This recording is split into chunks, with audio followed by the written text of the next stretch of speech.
en los programas que tiene Diosdado Cabello en ese panfleto televisivo que se llama Con el Mazo Dando, sobre todo el que hizo específicamente el día miércoles, donde dijo una cantidad de cosas que llaman la atención y que aquí vamos a analizar. Una de las cosas que dijo es que ellos temían de que pudiera haber una intervención o que pudieran ir fuerzas de los Estados Unidos o de cualquier otro país hacia Venezuela, pero que no le iba a ser tan fácil. Y me imagino que lo dijo porque hubo una reunión telefónica entre el senador Ría Scott, Edmundo González Urrutia y María Corina Machado. Entonces él utiliza ese contacto para decir que, bueno, que ellos están atentos a lo que pudiera pasar porque pueden ir por ellos, pero que no va a ser tan fácil, que pueden entrar fácilmente, pero no pueden salir con tanta facilidad, que Vietnam se iba a quedar chiquito comparado con lo que le podía pasar en Venezuela. Entonces vamos a hacer un análisis detallado de esa expresión, porque primero que nada el contacto telefónico entre Edmundo González Urrutia y María Corina seguramente fue para establecer cuál va a ser la postura de la nueva administración con respecto al caso de Venezuela. Me imagino que eso fue lo que claramente se habló allí y el reconocimiento, se iban a reconocer a Edmundo González Urrutia como presidente electo y pare de contar. Ahora bien, él dice que entrar les va a ser muy fácil, pero salir va a ser muy difícil.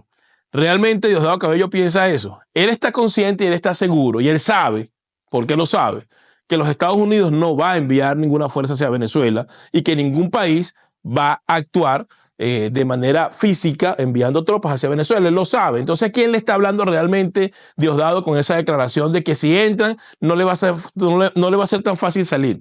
Se está haciendo el bravucón frente a su propia base porque él sabe que eso no va a ocurrir. Si en la primera administración de Donald Trump, donde tenía toda la intención de ingresar a territorio venezolano, de utilizar una acción de fuerza, no pudo hacerlo, y así lo revelan los informes de inteligencia, porque en la CIA, eso que ellos tanto pregonan y hablan y dicen y atacan, en sus planes burocráticos no lo permitió. Los asesores de Donald Trump le aconsejaron de que no lo hiciera y el gobierno interino en ese momento, que era Juan Guaidó, no hizo lo necesario para poder adelantar o alentar esa salida.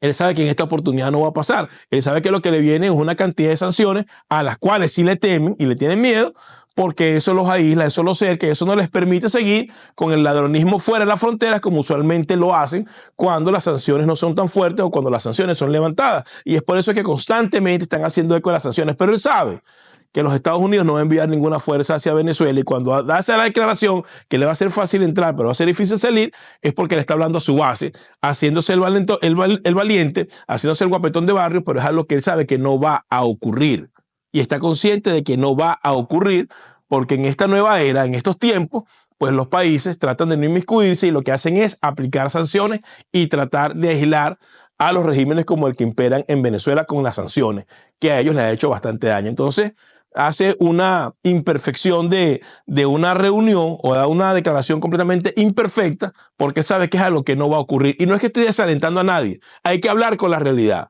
Muchos han cifrado sus esperanzas en una acción de fuerza que no va a ocurrir simplemente porque los países tienen intereses, y lo que le interesa en este caso a la administración que viene llegando a los Estados Unidos es solventar y solucionar los problemas que tiene de manera a lo interno acá, la economía, la inmigración, y van a manejar la agenda internacional con una mano muy firme, una mano muy dura, pero no se van a extender más allá de un proceso de sanciones o de aislamiento, que es lo que usualmente se hace en esos casos. Entonces Diosdado Cabello pues utiliza lo que está ocurriendo para mostrar una figura de fuerza y hacerse el valiente, el guapetón de barrio, frente a los chavistas que todavía quedan en Venezuela, que no es un grupo muy numeroso, pero todavía tienen algunos allí que le hacen barra y le hacen eco. También él ha manifestado en ese mismo programa, y llama poderosamente la atención, que la gran familia militar, que los militares son una familia y que si se meten con algunos, se meten con todos. Entonces yo le hago la pregunta a Diosdado Cabello: si es una gran familia militar, cuando uno tiene una familia y alguien se descarría, ¿qué es lo que hace uno con ese familiar? ¿Lo encarcela? ¿Lo mata? ¿Lo neutraliza? ¿Lo desaparece? ¿O trata pues más bien de mantenerlo a un lado sin hacerle daño? Entonces, ¿por qué si son una gran familia militar están persiguiendo a los militares que no están de acuerdo con el régimen? ¿Por qué se murió Raúl Isaías Baduel en la cárcel? Que fue ministro de la Defensa de Hugo Chávez, que fue uno de los que participó en la intentona golpista del 4 de febrero, o por lo menos tenía conocimiento, y fue uno de los más grandes aliados de Chávez cuando estuvo allí en vida. ¿Por qué murió en la cárcel? ¿Por qué Miguel Eduardo Rodríguez Torres, que fue jefe de la represión y la violación de los derechos humanos en Venezuela por más de 14 años, estuvo al frente del Servicio Bolivariano de Inteligencia durante el tiempo de Chávez, después con Maduro fue ministro de Interior y Justicia, y Maduro agarró, y después que lo pasó a retiro y lo sacó del Ministerio de Interior y Justicia, pues lo encarceló durante 5 años. Y si no es por la lloradera que tenía en la cárcel y la intervención del Zapatero, se hubiese muerto en la cárcel también. Esa es la manera como ustedes tratan a sus familiares, sin contar la cantidad de presos políticos militares, ¿no? Unos cuantos de ellos que fueron chavistas en el pasado, no todos, unos cuantos, y que ahí se están muriendo de mengo en las cárceles. Y actualmente, en este momento, aun cuando el componente militar es el que mantiene a esa revolución en el poder, siguen encarcelando tenientes, capitanes, tenientes coroneles, inclusive generales. Dicen que están acusados de corrupción o dicen que están acusados de cualquier otra cosa, pero más que todo es porque han mostrado o un descontento o no han estado de acuerdo con lo que ha estado pasando después del 28 de julio en Venezuela, aunque fueran chavistas. Entonces, si es una gran familia militar, ¿por qué actúan de esa forma en contra de estos militares, en contra de estos oficiales que en algún momento fueron revolucionarios? Vuelve a mentir porque la realidad es de que ellos han tratado de establecer un terror a todo nivel, tanto en lo social como en lo político, como en lo militar, de forma tal de que nadie les adverse o nadie se les subleve o nadie se les levante. Es por eso que hemos visto en estas semanas y en estos meses cómo han encarcelado niños menores de edad, cómo han encarcelado ancianos, cómo han asesinado jóvenes que han salido a protestar pacíficamente, cómo han encarcelado una cantidad de militares que no han estado de acuerdo con lo que está ocurriendo. Y por supuesto también le han pasado factura a ciertos políticos acusándolos de corrupción, quiero decir políticos dentro de su propio estamento, pero que es el basamento apropiado y adecuado para ellos, para meterlos en la cárcel. Entonces lo que buscan es sembrar el terror. Si son una gran familia, porque tienes que sembrar el terror para mantener la familia unida. Y en el fondo saben que cualquier reacción va a venir internamente desde la misma sociedad y desde los mismos militares. Quizás no son la mayoría, sino un grupo muy reducido, pero va a venir una reacción. Porque si ustedes son tan amados por la sociedad, si son tan amados por el pueblo y si la gente tanto los quiere, ¿por qué tienen que andar con esa paranoia con la que andan? Nicolás Maduro anda con más de 10 anillos de seguridad. Diosdado Cabello, al cual me estoy refiriendo, anda con 300 personas en su anillo de seguridad para arriba y para abajo. ¿Por qué tienen que tener tanta seguridad? ¿De quién se están cuidando? No se están cuidando realmente de cualquier ataque que pueda venir de afuera.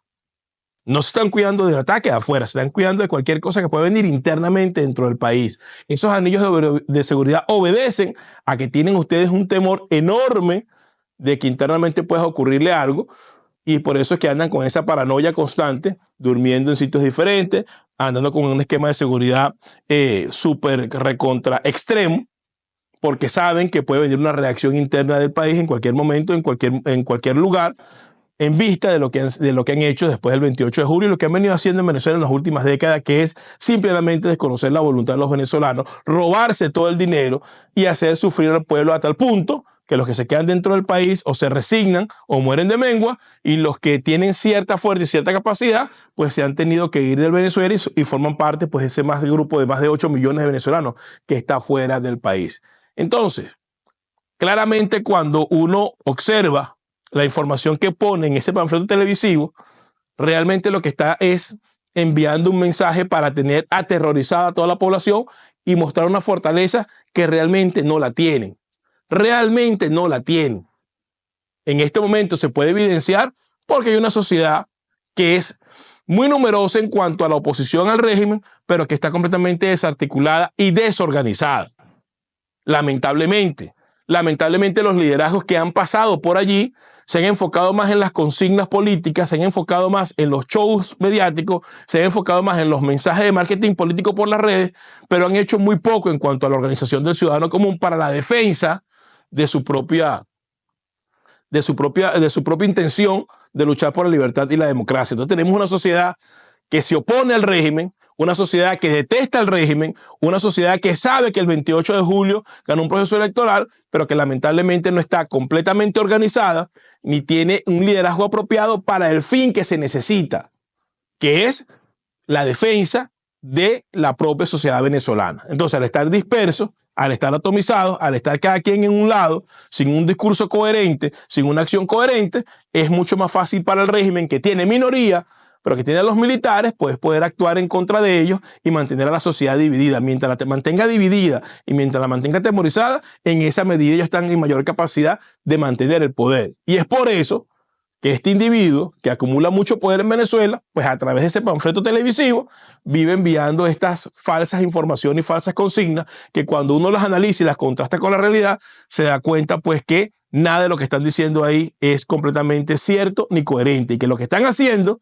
es creando una imagen de escudo de hierro que no tienen, porque son un gran gigante de pies de barro que no se ha derrumbado, porque lamentablemente quienes han liderado en un momento determinado la situación política en Venezuela, pues se han dedicado más al show político y a sus clubes políticos, son sus partidos, y no se han dedicado realmente a una organización de la sociedad para poder derrocar ese régimen tirano.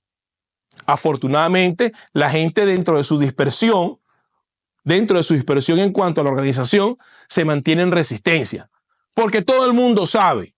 Lo sabe la sociedad venezolana, lo saben los gobiernos del mundo, lo saben ustedes mismos, que Maduro es un tirano que no merece estar en el poder y que no le corresponde estar en el poder. Todo el mundo lo sabe.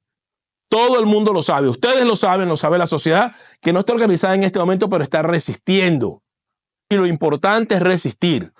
Ante el tirano hay que resistir, porque contra la resistencia no puede nadie, y nadie es eterno. Nadie es eterno.